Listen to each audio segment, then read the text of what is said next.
អាយ៉យបងប្អូនបន្ទាប់ពីបាត់មុខពីសាយវៀនមករយៈកីឡាករធឿនធីរ៉ាឥឡូវនេះបានបង្ហាញវត្តមានជាថ្មីម្ដងទៀតហើយដែលត្រូវប៉ះជាមួយនឹងកីឡាករប៉ូឡូញបងប្អូនប្រសិនបើមានជាការពេញចិត្តកុំភ្លេចចុចពាក្យជាវឬក៏ពាក្យ Subscribe ម្នាក់មួយដើម្បីទទួលបាននូវព័ត៌មានថ្មីជាបន្តទៀតពាក់ព័ន្ធជាមួយនឹងវិស័យកីឡាផ្ដាល់គុណខ្មែរបាទសម្រាប់អត្ថបទនៅពេលនេះខ្ញុំបាទសូមធ្វើការជម្រាបជូនប្រិមិត្តនៅសាច់រឿងពាក់ព័ន្ធជាមួយនឹងកីឡាករធឿនធីរ៉ាត្រូវប៉ះជាមួយនឹងកីឡាករ Patrick Manaki បាទដែលជាកីឡាករប៉ូឡូញហើយសូមបញ្ជាក់ថាសម្រាប់កីឡាកររូបនេះមិនដែលប៉ះជាមួយនឹងកីឡាករធឿនធីរ៉ាពីមុនមកទេហើយការប្រកួតនេះគឺប្រកួត3ទឹកមកទឹក3នាទីបងប្អូនបាទហើយធ្វើការប្រកួតនៅថ្ងៃសៅរ៍បាទទី13ខែធ្នូឆ្នាំ2025បាទវេលាម៉ោង7យប់តទៅបរិវេណនៅបូរីជីបម៉ុងបងប្អូននៅជីបម៉ុងម្ដុំបៃទីអីអាចទៅទស្សនាផ្ទាល់បាទនិយាយទៅនៅម្ដុំដីឡូមួយកន្លែងក្បែរ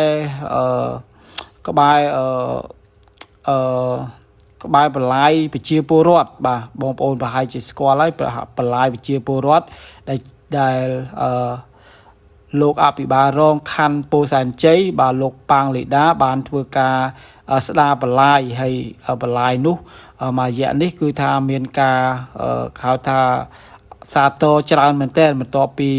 ស្ដារបន្លាយនឹងហើយមើលទៅឃើញថាស្អាតបាទទីធ្លានៅម្ដុំនោះគឺស្អាតគឺមានការរៀបចំបានរៀបរយហើយក៏ដូចជាការស្ដារបន្លាយអីមើលទៅថាលែងស្ទះលែងអីចឹងបងប្អូនបាទអញ្ចឹងធ្វើឲ្យប្រជាពលរដ្ឋបាទមានការសាទរច្រើនមែនទែនបាទនៅសកម្មភាពបាទរបស់អភិបាលរងខណ្ឌពោធិ៍សែនជ័យគឺលោកប៉ាងលីដាបងប្អូនបាទអញ្ចឹងបងប្អូនអាចទៅទស្សនាបាននៅម្ដុំព្រៃទាបាទគឺនៅចិត្តជីបម៉ុងដែរទេបាទអញ្ចឹងងាកមកចាប់អារម្មណ៍ការប្រកួតរបស់កីឡាករធឿនធីរ៉ាបាទអញ្ចឹងធឿនធីរ៉ាបាត់មុខមករយៈបងប្អូនដឹងហើយបាទបន្ទាប់ពីប្រកួតចាញ់កីឡាករ Pavel Krishanovic ដែលជាដៃគូចាស់របស់ខ្លួនក្នុងជំនួបបាទ 8Man Tournament ហើយការប្រកួត 8Man Tournament នោះគឺថាធឿនធីរ៉ាបាត់បង់គេហៅថាច្រើនមែនទែនបាទបន្ទាប់ពីចាញ់កីឡាករ Pavel Krishanovic ហើយឃើញថាធឿនធីរ៉ាបាត់បង់ឱកាសច្រើនមែនទែនគឺថាឱកាសក្រសោបបានកំប៉ុងមាស Kensburg បាទពេលនោះប្រសិនបើកីឡាករធឿនធីរ៉ាឈ្នះបាទ Pavel Krishanovic គាត់ទៅប៉ះជាមួយនឹងកីឡាកររុស្ស៊ីបាទប៉ះជាមួយនឹងកីឡាកររុស្ស៊ីហើយគាត់ឈ្នះទៀតគឺគាត់សង្ឃឹមគឺគាត់ជាម្ចាស់ខ្សែក្រវ៉ាត់រួមជាមួយនឹ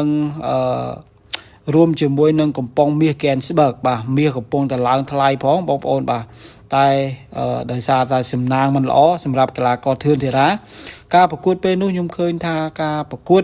ធឿនធីរ៉ាគាត់ហាក់បីដូចជាប្រយ័ត្នច្រើនជាងការប្រកួតបាទគាត់ប្រយ័ត្នច្រើនពេកបាទការប្រកួតកាលណាថាប្រយ័ត្នច្រើនពេកអត់ហ៊ានចេញអាវុធទេខ្លាច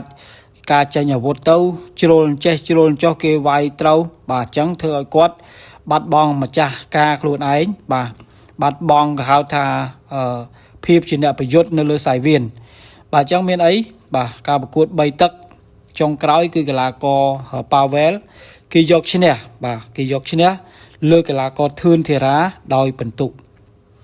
ងាកមកចាប់អារម្មណ៍ការប្រកួតបាទលើកនេះវិញបាទក្នុងប្រភេទគីឡូ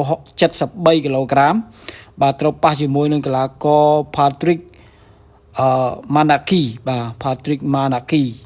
ហើយចំពោះការប្រកួតនេះដែរមែនតើទៅបើទោះបីជាការប្រកួតនៅថ្ងៃទី13ខែធ្នូនេះទៅហើយក្តីប៉ុន្តែ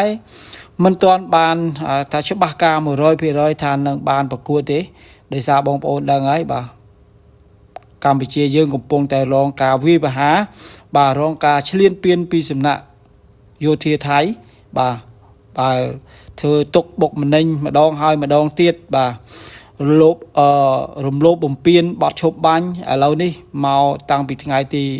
7រហូតមកដល់ថ្ងៃទី8នេះនៅតែបន្តឈ្លានពានបន្តការប្រើអាវុធធុនធ្ងន់បាទសូម្បីតែ F16 បាទក៏គេធ្វើ ក៏គេប្រើមកលើការឈ្លានពានលើទឹកដីកម្ពុជាដែរគណៈតែកម្ពុជាមានការអត់ធ្មត់ខ្លាំងមែនទែនបាទហើយរហូតមកដល់ពេលនេះបាទគឺថានៅតែបន្តការឈ្លានពានជាហូរហែបាទគោលដៅដែលគេឈ្លានពានរហូតដល់មកដល់ពេលនេះដូចជា10ជាងបងប្អូនបាទដូចជា10គោលដៅជាងដែលខាងថៃគេបានឈ្លានពានមកលើដែនអធិបតេយ្យភាពរបស់កម្ពុជាបាទអញ្ចឹងមិនដឹងថាបានប្រកួតឬក៏យ៉ាងណាទេបាទអញ្ចឹងវីដេអូនេះសូមបញ្ចប់តែប៉ុណ្ណេះបាទសូមអរគុណសូមជម្រាបលា